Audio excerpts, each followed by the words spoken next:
கிறிஸ்துக்கள் அன்பான காலை கதை நிகழ்ச்சி நேயர்களே, மீண்டும் இசை கூட இந்த இயேசுவின் புண்ணிய நாமத்தில் காலை கதை நிகழ்ச்சி வாயிலாக உங்களை சந்திப்பதில் மிகுந்த மகிழ்ச்சி அடைகிறேன். இந்த நாளிலும் தேவன் நமக்கு கொடுக்குற பெரிய ஆசீர்வாதம் என்ன அப்படின்னு சொன்னால், இரக்கம் பெறுவது எப்படி அப்படின்னு சொல்லி சொல்கிறார். நாம் இரக்கத்தை பெற்றுக்கொள்ளணும் அப்படின்னு சொல்லி ஆண்டவர் நம்மத்தில் பிரியப்படுறார்.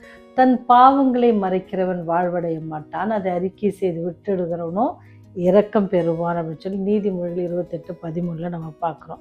1939 என்ன நடந்துச்சுன்னு சொன்னால், கனடாவில் ஆர்டிக் பகுதியில் எல்லை காவல்காரர்கள்னு சொன்னால் தங்கள் கப்பல்களை என்ன செஞ்சாங்க, ஒரு ஓரமாக நிறுத்திட்டு ரோந்து பணிக்காக சென்றிருந்தாங்க.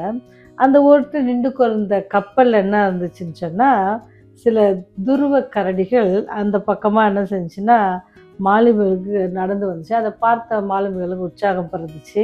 உடனே என்ன செய்கிறாங்க, தங்கள் கையில் இருந்த உணவுப் பொருட்களை அந்த கரடிங்களுக்கு போடுறாங்க. அந்த துருவ கரடிகள் என்ன செஞ்சுன்னா அதை சாப்பிட்டு கொண்டே இருந்துச்சு.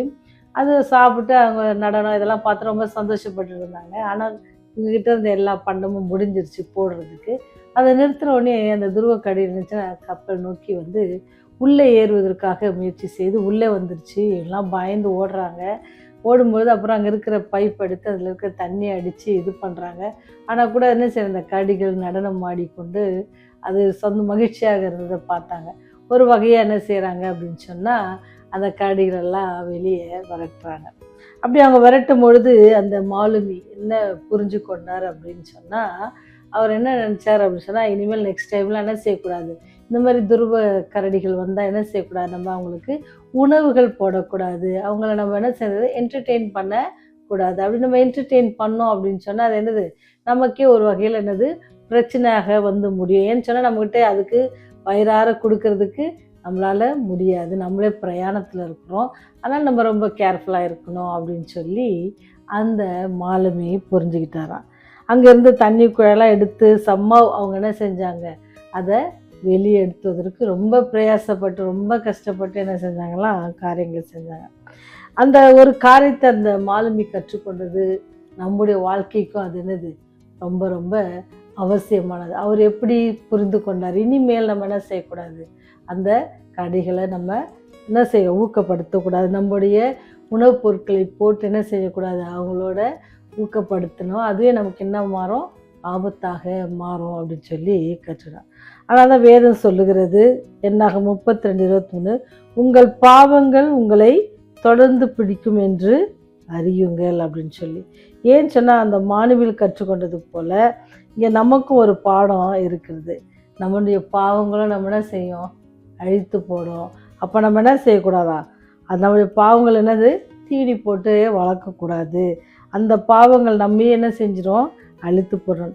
நான் தன் பாவங்களை மறைக்கிறவன் வாழ்வடைய மாட்டான், அதை அறிக்கை செய்து விட்டுகிறவன் என்ன பண்ண போகிறான், இரக்கம் பெறுவான் அப்படின்னு சொல்லி சொல்லப்படுகிறது. அதனால தான் நீதிமொழி 23 சொல்கிறபடி அதுக்கு ஒரே வழி என்ன செய்யணும்னா, நம்மை அறிக்கை செய்து விட்டுடணும்.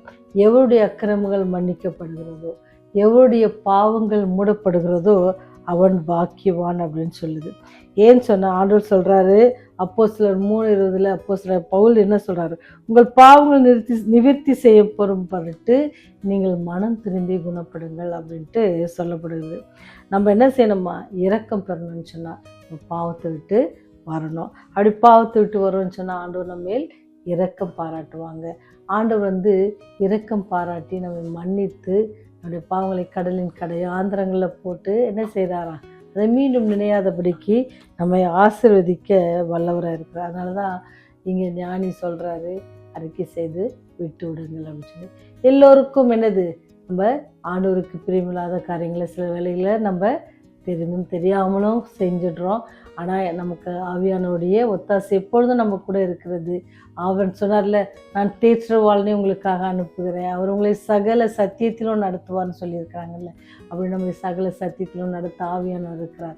அந்த ஆவியானுடைய ஒத்தாசை பெற்று நம்முடைய காரியங்கள் அன்றாட வாழ்க்கையில் நாம் எதெல்லாம் கற்றுக்கொள்ளணுமோ அதை நம்ம கற்றுக்கொண்டு, எப்படி நீங்கள் தாவீது பக்தன் பார்க்கும்போது அவர் சொல்கிறாரு, நான் என்னுடைய பாவங்களை அவர்த்துல அறிக்கையிட்டு அவர் என்ன செய்யறார், மனம் திரும்பும் பொழுது ஆண்டவர் அவருக்கு ஏற்ற வழியில் அவர் நடத்தி ஆண்டவருக்காக அவர் என்னது பெரிய வல்லமையாக ஆண்டவர் அவரை அவருடைய ராஜ்யத்தில் அவரை பயன்படுத்த அவர் தெரிந்து கொள்ளப்பட்ட மக்களுக்காக பணி செய்வதற்கு அவரை பயன்படுத்தார். அதே போல் ஆண்டவர் உங்களையும் என்னையும் பயன்படுத்த காத்து கொண்டிருக்கிறார். நம் அறிக்கையிட்டு நம்முடைய பாவலை விட்டு மனம் திரும்பி ஆண்டவத்தில் போகும்பொழுது நம்ம இரக்கம் பெற்றவளாக நம்ம போக முடியும். எப்படி சகேயு இரக்கம் பெற்றவனாக ஆண்டவரிடத்துல அவர் எப்படிப்பட்டவரோ என்று பார்க்க போன மனுஷனுக்கு ஆண்டவரத்துல இருந்தது இரக்கம் கிடைச்சிச்சு. அவனுடைய காரியத்தெல்லாம் மன்னித்து அவன் வீட்டில் போய் அவர் சொல்கிறார், இந்த வீட்டுக்கு இன்னைக்கு ரட்சிப்பு வந்தது அப்படின்னு சொல்லி. அப்போது ரட்சிப்பு வந்தது அப்படின்னு சொன்ன உடனே அவன் அறிக்கையிடுறான், ஆண்டவரே நான் எதை தப்பு பண்ணினா அதெல்லாம் நான் கரெக்ட் பண்ணிக்கிறேன். உன்னோட வாழ்க்கையில் மாற்றம் காணப்பட்டது. அதே போல் உங்களுடைய வாழ்க்கையிலும் என்னுடைய வாழ்க்கையிலும் மாற்றம் காணப்படுமானால் தேவன் என்ன செய்வார், உங்களையும் என்னையும் ஆசீர்வதிக்க காத்து கொண்டிருக்கார். அப்பேற்பட்ட வல்லமையுள்ள தேவன், அப்பேற்பட்ட அன்பான தேவன் உங்களையும் என்னையும் ஆசீர்வதித்து நம்முடைய பாவங்களை மன்னித்து நமக்கு இரக்கம் பாராட்டுகிற தேவன் இருக்கிறார். அவர்கிட்ட நம்ம வந்து சேருவோம். எப்பேற்பட்ட பாவியானாலும் நம்முடைய பாவங்கள் ரத்தாம்பர சிவப்பாக இருந்தாலும் அதை பஞ்சை போல வெண்மையாக்குகிற தேவன் நமக்கு இருக்கிறார். அவருடைய ரத்தத்தினால நம்ம என்ன செய்வார், சுத்திகரிக்கிறார். அப்பேற்பட்ட தேவத்தில் நம்ம ஒப்பு கொடுப்போம். அவர் நம்மை ஆசீர்வதிக்க காத்து கொண்டிருக்கிறார். அந்த ஆசீர்வாதத்தை பெற நீங்கள் ஆயத்தமாக இருப்பீங்கன்னு சொன்னால் ஜெபம் செய்வோமா? இரக்கத்தில் ஐஸ்வரமுள்ள தகப்பனே, பாவத்தை வெறுத்து பாவிகளை நேசிக்கிறவரே, ஆண்டவரே நாங்கள் எத்தனை முறை உம்மை விட்டு பின்வாங்கி போனாலும் கூட நீர் எங்களை மன்னித்து எங்களை ஏற்றுக்கொள்வதற்காக உடைய பாத்திரம் நன்றியோடு துதிக்கிறோம் சாமி. ஆண்டவரே, இந்த நாளும் நாங்கள் செய்த பாவங்கள் குற்றம் குறைகள் எல்லாவற்றையும் பாத்திரம் அறிக்கை எடுக்கிறோம்.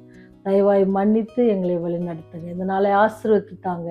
இந்த செய்தியை கேட்கிற ஒவ்வொரு பிள்ளைகளுக்கும் தைரியத்தையும் சமாதானத்தையும் கொடுங்க.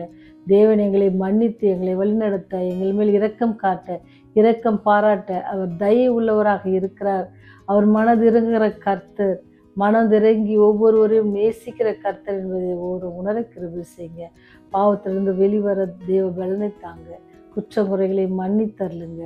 ஆண்டவரே, ஆகார குறைவின்றி ஒவ்வொருவரையும் பாதுகாத்து கொள்ளுங்க. நோய் நொடியில் இருந்தவர்களை பாதுகாத்து கொள்ளுங்க. வயதானவர்களுக்காக ஜெபிக்கிறோம். வெயிலின் சீற்றத்தினால் ஆண்டவரே சுகவீனம் பலவீனங்கள் அடையாதபடிக்கு பாதுகாத்து கொள்ளுங்க. மருத்துவமனையில் சிகிச்சைக்காக உயிருக்காக போராடி கொண்டிருக்க பிள்ளைகளுக்காக ஜெபிக்கிறோம். அப்படியே குடும்பங்கள் அங்கலாய்த்திருப்பதை நீங்கள் அறிந்திருக்கீங்க சுவாமி. எல்லாவற்றிற்கும் மேலாக ஆண்டவரே தேவ ஒத்தாசை அந்த பிள்ளைகளோடு கூட இருந்து ஒருவேளை பண பிரச்சனை இருக்குமானால் அதிலிருந்து அவர்களுக்கு நீங்கள் விடுதலை கொடுங்க. அவருடைய தேவைகளை சந்தித்தல்லுங்க ஆண்டவரே. ஆண்டவரே, யாரெல்லாம் நோக்கி கூப்பிடுகிறார்களோ அவர்களுடைய விண்ணப்பத்திற்குடைய செவிகள் திறந்திருப்பதற்காக நன்றி செலுத்துகிறோம். உங்களுடைய சித்தத்திற்கேற்ப எல்லாருக்கும் இறங்கி எங்களை வழி நடத்துங்க. எங்களுடைய பாவங்களை மன்னித்தருளுங்க. உடைய ராஜ்யம் வரும்போது நேர்த்தருளுமா. இயேசுவின் வழியாக ஜெபிக்கிறோம் ஜீவனுள்ள பரலோக பிதாவே, ஆமென்.